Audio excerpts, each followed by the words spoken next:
sekalian, nama saya Purnawati, saya dari kelas B dan NPM saya 213136. Nah, di sini saya mereview buku dengan judul Membangun Jemaat yang Hidup Salam Roh Kudus.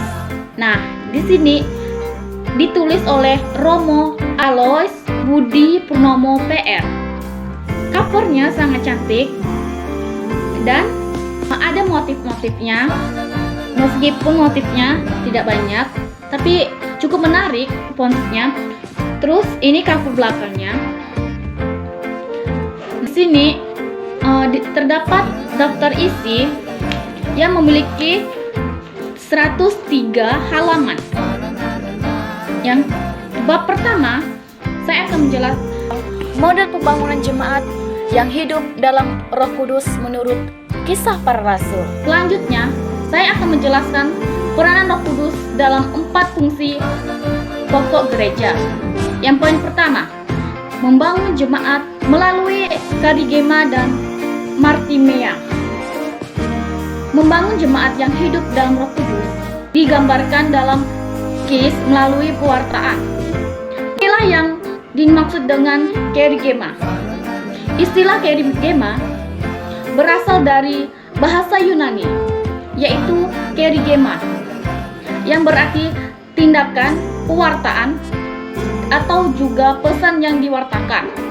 Pesan dasar yang diwartakan adalah pewartaan tindakan Allah yang mewartakan dan melaksanakan karya penyelamatan dalam wafat dan kebangkitan Yesus. Nah, selanjutnya saya akan menjelaskan lagi komunitas perdana pun digambarkan sebagai komunitas yang takun dan saleh, mengembangkan kesetiaan dalam pengajaran para rasul untuk mewartakan Injil dan memberikan kesaksian tentang Yesus Mesias.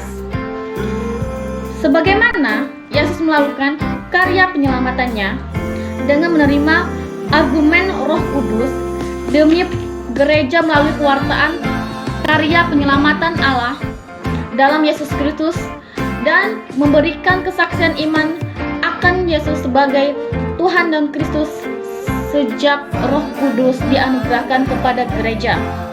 Dengan demikian, menjadi jelas bagi kita bahwa dinamika pembangunan jemaat yang hidup dalam Roh Kudus pertama-tama tampak dari pengalaman para rasul dan orang-orang percaya yang mewartakan dan memberikan kesaksian iman mengenai Yesus sebagai Tuhan dan Kristus.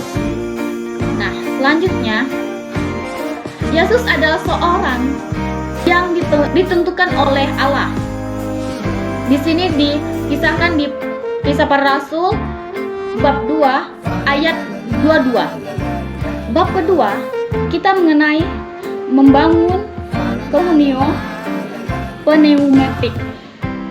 Nah, yang bab terakhir adalah rangkuman dan ulasan pastoral. Di sini saya memiliki kritikan yang memiliki kelebihan dan kekurangan pada tersebut. Yang kelebihannya, covernya sangat bagus, dengan warnanya juga bagus. Dan untuk kekurangannya, buku ini banyak yang memiliki ada yang sobek dan lemnya tidak kuat. Selanjutnya, saya akan menjelaskan sedikit tentang pembangunan jemaat yang hidup salam Roh Kudus. Yang bab pertama, saya akan menjelaskan sedikit pembangunan gereja setelah peristiwa curahan Roh Kudus atau Pentakosta. Sangat menarik untuk direnungkan dalam perkembangan gereja perdana ini. Tampak dinamika yang menarik tentang pembangunan jemaat yang hidup dalam bimbingan Roh Kudus. Di sini ada 4 poin. Yang poin pertama, teks-teks tertentu menunjukkan cara hidup jemaat yang berpusat pada sabda dan ekaristi sebagai buah karya Roh Kudus dalam bangunan jemaat yang hidup dalam Roh Kudus.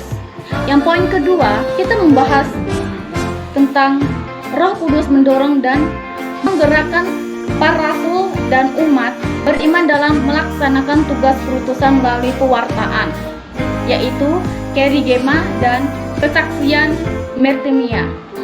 Yang poin ketiga, dinamika pembangunan jemaat yang hidup dalam Roh Kudus, kontrak dalam peranan pemimpin umat dalam membangun gereja sesuai dengan bimbingan Roh Kudus, sehingga tampak model kepemimpinan karismatik atau berwibawa. Yang poin keempat, satu aspek yang sangat menonjol diperhatikan oleh Lukas dalam dinamika kehidupan gereja. Mungkin sekian dari saya. Apabila ada kata-kata yang salah, mohon dimaafkan. Sekian dan terima kasih.